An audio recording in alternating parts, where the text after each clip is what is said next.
ಮಾಧ್ಯಮ ಪ್ರತಿ ಹಂತದಲ್ಲೂ ಕೂಡ ನಮಗೆ ಬಹಳ ಮುಖ್ಯ ಆಗ್ತದೆ. ಆ ನಿಟ್ಟಿನಲ್ಲಿ ಇವತ್ತು ಪ್ರಜಾಪ್ರಭುತ್ವ ಇಷ್ಟು ಅರ್ಥಪೂರ್ಣವಾಗಿ ಬರಬೇಕು, ಇಷ್ಟು ದೊಡ್ಡ ರಾಜ್ಯ ಇಷ್ಟು ಚೆನ್ನಾಗಿ ನಡೀಬೇಕು ಅಂತ ಹೇಳಿದ್ರೆ ಮಾಧ್ಯಮದ ಕೊಡುಗೆ ಹೆಚ್ಚಿದೆ. ಬಹುಶಃ ಕರ್ನಾಟಕದ ಏಕೀಕರಣದ ನಂತರ, ಯಾಕೆಂದ್ರೆ ಕೋಲಾರ ಜಿಲ್ಲೆ ಕೂಡ ಕನ್ನಡ ಭಾಷಾ ನುಡಿ ಬೆಳವಣಿಗೆ ಅಪಾರವಂತ ಕೊಡುಗೆಯನ್ನು ಕೊಟ್ಟಿದೆ. ಅನೇಕ ವಿದ್ವಾಂಸರು, ಅನೇಕ ಪತ್ರಕರ್ತರು, ಅನೇಕ ವಿಜ್ಞಾನಿಗಳು, ಹಿರಿಯ ಅಧಿಕಾರಿಗಳು, ಹಿರಿಯ ನಾಯಕರುಗಳು ಎಷ್ಟು ಜನ ಕೂಡ ಕೊಟ್ಟಿದೆ. ಚಿನ್ನದ ನಾಡು ಕೋಲಾರ ಜಿಲ್ಲೆ, ಬಹಳ ಪವಿತ್ರವಾದ ಭೂಮಿ ಇದು. ಹಾಗಾಗಿ ಇವತ್ತು ಈ ಕನ್ನಡ ಮಾಧ್ಯಮ ಕ್ಷೇತ್ರ ಇವತ್ತು ಕನ್ನಡ ಭಾಷಾ ಬೆಳವಣಿಗೆಗೆ, ಕನ್ನಡ ಸಾಹಿತ್ಯದ ಬೆಳವಣಿಗೆಗೆ, ಕನ್ನಡ ರಂಗಭೂಮಿ ಬೆಳವಣಿಗೆಗೆ, ಕನ್ನಡ ಚಲನಚಿತ್ರ ಕ್ಷೇತ್ರದ ಬೆಳವಣಿಗೆಗೆ ಎಷ್ಟೆಲ್ಲ ಕೊಡುಗೆ ಕೊಟ್ಟಿದೆ ಅಂದರೆ, ಇವತ್ತು ಬಹುಶಃ ಸಾಹಿತ್ಯ ನಮ್ಮ ಪುರವಣಿಗಳಲ್ಲಿ, ನಮ್ಮ ದೊಡ್ಡ ಪತ್ರಿಕೆಗಳ ಪುರವಣಿಗಳು ಕೊಟ್ಟಂತಹ ಕಥೆಯ ಕಾನ್ಸೆಪ್ಟು, ಕವನದ ಕಾನ್ಸೆಪ್ಟು, ಕನ್ನಡ ಸಾಹಿತ್ಯದ ಕಾನ್ಸೆಪ್ಟು, ಹಾಸ್ಯ ವಿಡಂಬನೆಗಳು, ಲೇಖನಗಳು, ನಮ್ಮ ವಾರ ಪತ್ರಿಕೆಗಳು ಎಷ್ಟು ಕೊಡುಗೆ ಇದೆ ಎನ್ನುವುದನ್ನ ಕೂಡ ನಾವು ಮರೆಯಬಾರದು. ಸಣ್ಣ ಪುಟ್ಟ ಬೇರೆ ವೃತ್ತಿಗಳಲ್ಲಿ ಇದ್ದ ಹಾಗೆ ಮಾಧ್ಯಮ ಕ್ಷೇತ್ರದಲ್ಲೂ ಕೂಡ ಸಣ್ಣ ಪುಟ್ಟ ಸರಿ ತಪ್ಪುಗಳು ಎಕ್ಸ್ಪೆರಿಮೆಂಟೇಷನ್ ಅಲ್ಲಿ ಆಗ್ತವೆ. ಅದು ಕೂಡ ಭಾಷಾ ಪತ್ರಕರ್ತರು ಬಹಳ ಸಂಘರ್ಷದಲ್ಲಿರ್ತಕ್ಕಂಥದ್ದಂತೂ ನಿಜ. ಆರ್ಥಿಕವಾಗಿ ಇನ್ನೂ ಕೂಡ ಅವರು ತುಂಬಾ ತೃಪ್ತಿಯಾಗಿದ್ದಾರೆ ಅಂತ ಅನ್ಸಲ್ಲ.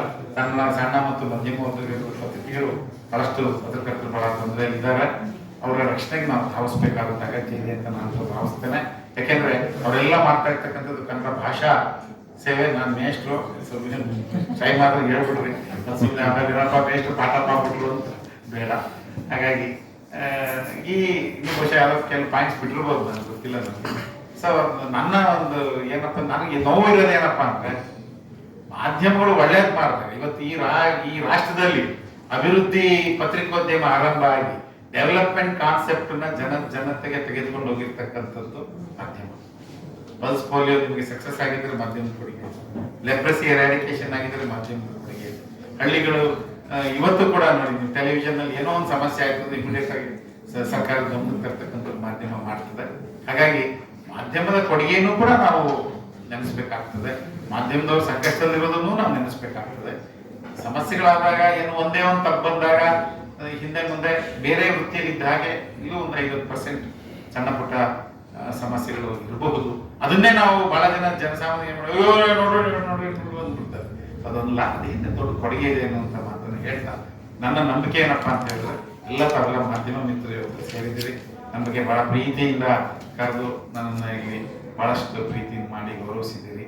ನಂದು ಒಂದೇ ಒಬ್ಬ ಮಾಧ್ಯಮ, ನಾನು ಒಬ್ಬ ಪತ್ರಕರ್ತನಾಗಿ, ಮಾಧ್ಯಮ ಮೇಷ್ಟ್ರಾಗಿ ಇಷ್ಟು ವರ್ಷ ನಾನು ಕೆಲಸ ಮಾಡಿ, ನಮ್ದು ಇರ್ತಕ್ಕಂಥದ್ದು ಒಂದೇ ಒಂದು ಏನಪ್ಪಾ ಅಂದ್ರೆ, ಮಾಧ್ಯಮ ಮನಸ್ಸು ಮಾಡಿದ್ರೆ ನಿಜವಾಗ್ಲೂ ನಾವು ಸಾಮಾಜಿಕ ಬದಲಾವಣೆಯನ್ನು ತರಲಿಕ್ಕೆ ಶಕ್ತಿ ಇರ್ತಕ್ಕಂಥದ್ದು ಮಾಧ್ಯಮದ ಕೈಲಿ ಖಂಡಿತ ಇದೆ.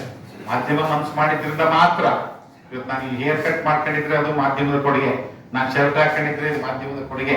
ಬಹಳ ಜನಕ್ಕೆ ಇದು ಉತ್ಪ್ರೇಕ್ಷೆ ಅನ್ನಿಸ್ಬೋದು. ನಾನು ಬೇಕಾದ್ರೆ ನಿಮಗೆ ಟೈಮ್ ಕೊಟ್ಟರೆ ಉದಾಹರಣೆಗಳು ಸಹಿತ ನಿರೂಪಿಸ್ಬಿಡ್ತೀನಿ ನಾನು. ಹಾಗಾಗಿ ಮಾಧ್ಯಮದ ಕೊಡುಗೆ ಬಹಳ ಹೆಚ್ಚಿದೆ. ಇವತ್ತು ನನ್ನ ಭಾಷೆ ಮೇಲೆ ಮಾಧ್ಯಮದ ಕೊಡುಗೆ ಇದೆ. ಹಾಗಾಗಿ ನನ್ನ ಒಂದು ನಿಮ್ಮೆಲ್ಲರ ಮನವಿ ಏನಪ್ಪಾ ಅಂತ ಹೇಳಿದ್ರೆ, ಇಂಥ ಪವಿತ್ರವಾದ ಮಾಧ್ಯಮದಲ್ಲಿ ಕಾರ್ಯನಿರ್ವಹಣೆ ನೀವೆಲ್ಲರೂ ಕೂಡ ಸಾಮಾಜಿಕ ಬದ್ಧತೆಯ, ಸಾಮಾಜಿಕ ಹೊಣೆಗಾರಿಕೆಯ ಒಂದು ಅಂಶವನ್ನು ಇಟ್ಕೊಂಡು ದಯಮಾಡಿ ಕೆಲಸ ಮಾಡಿ. ಸಾಮಾಜಿಕ ಹೊಣೆಗಾರಿಕೆಯ ಎಷ್ಟೇ ನಾನು ವಾಣಿಜ್ಯೀಕರಣ ಬೇಡ ಅನ್ನಲ್ಲ, ಯಾಕೆಂದ್ರೆ ನಾವು ಬದುಕಬೇಕು. ನನ್ನ ಮಾಧ್ಯಮ ಸಂಸ್ಥೆ ಕೂಡ ನಾನು ಬದುಕಬೇಕು. ವಾಣಿಜ್ಯೀಕರಣದ ಭರಾಟೆಯಲ್ಲೂ ಕೂಡ ಸಾಮಾಜಿಕ ಹೊಣೆಗಾರಿಕೆಯ ಮಾಧ್ಯಮವನ್ನು ನಾವು ಕೊಟ್ಟಾಗ ಇನ್ನು ಹೆಚ್ಚು ನಮ್ಮ ಸಮಾಜ ಬಲಿಷ್ಠ ಆಗ್ತದೆ. ನನ್ನ ನಂಬಿಕೆ ಏನಪ್ಪಾ ಅಂದ್ರೆ, ಎಲ್ಲಿ ತನಕ ಮಾಧ್ಯಮ ಆರೋಗ್ಯಕಾರಿಯಾಗಿರ್ತದೆ, ಆರೋಗ್ಯಕಾರಿ ಮಾಧ್ಯಮ ಮಾತ್ರ ಆರೋಗ್ಯಕಾರಿ ಸಮಾಜವನ್ನ ಸೃಷ್ಟಿಸತಕ್ಕಂಥ ಶಕ್ತಿ ಮಾಧ್ಯಮಕ್ಕೆ ಮಾತ್ರ ಇದೆ ಅನ್ನುವಂಥ ಮಾತನ್ನ ಈ ಸಂದರ್ಭದಲ್ಲಿ ನಾನು ಹೇಳಿದೆ. ನಾನು ಅಮೆರಿಕಾದಲ್ಲಿ ಮೊನ್ನೆ ಜೂನ್ ನಲ್ಲಿ ಎಲ್ರಿಗೂ ಕೂಡ ಬಹಳಷ್ಟು ಇದಾಯ್ತು. ಬಹಳ ಬಂದು ಕೇಳಿದ್ರು ನನಗೆ, what you mean by healthy media, please tell. Healthy media in the sense, ಆರೋಗ್ಯಕಾರಿ ಮಾಧ್ಯಮ ಅಂದ್ರೆ ಮಾಧ್ಯಮ ಮಿತ್ರರು ಮೊದಲು ಅವರಿಗೆ ಅವರು ಸಂತೃಪ್ತರಾಗಿ, ಅವರಿಗೆ ರಕ್ಷಣೆ ಆಗಿ ಸಿಕ್ಕಾಗ ಬಹಳ ಯಶಸ್ವಿಯಾಗಿ ಕೆಲಸ ಮಾಡ್ತಾರೆ. ಪಾಪ ಅವ್ರಿಗೆ ಆರ್ಥಿಕವಾಗಿ ಸಂಕಷ್ಟದಲ್ಲಿ ಪಾಪ ಒಂದು ಜೀವನ ನಡೆಸೋದಕ್ಕೆ ಕಷ್ಟ ಆಗ್ಬಿಟ್ಟಾಗ ಬಹಳ ಸಮಸ್ಯೆಗಳು ಆಗ್ತಕ್ಕಂಥದ್ದು ಆಗ್ತದೆ. ಹಾಗಾಗಿ ನನ್ನ ನಂಬಿಕೆ, ಆರೋಗ್ಯಕಾರಿ ಮಾಧ್ಯಮ ಮಾತ್ರ ಆರೋಗ್ಯಕಾರಿ ಸಮಾಜವನ್ನು ನಿರ್ಮಾಣ ಮಾಡಲಿಕ್ಕೆ ಸಾಧ್ಯ. ಹಾಗಾಗಿ ಆರೋಗ್ಯಕಾರಿ ಮಾಧ್ಯಮ ನಿರ್ಮಾಣಕ್ಕೆ ನಾವೆಲ್ಲರೂ ಕೂಡ ಕೈ ಜೋಡಿಸುವಂತ ಕೆಲಸವನ್ನು ಮಾಡೋಣ. ಕನ್ನಡ ಮಾಧ್ಯಮ ಇನ್ನು ಪ್ರಬಲವಾಗಿ ಬೆಳೀಲಿ.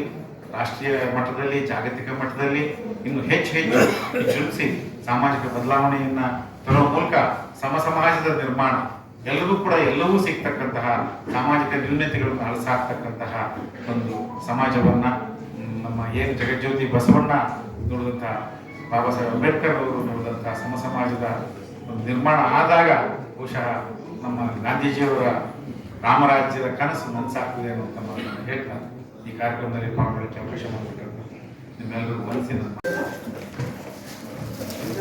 ಪಬ್ಲಿಕ್ ರವಿಕುಮಾರ್ ಮತ್ತು ಶಂಕರ್ ಓಂಕಾರ ಸರ್ ಸರ್ ಮೂರ್ತಿ ಸರ್ ಗ್ರೂಪ್ ಫೋಟೋ ಮಾಡಿ ಸರ್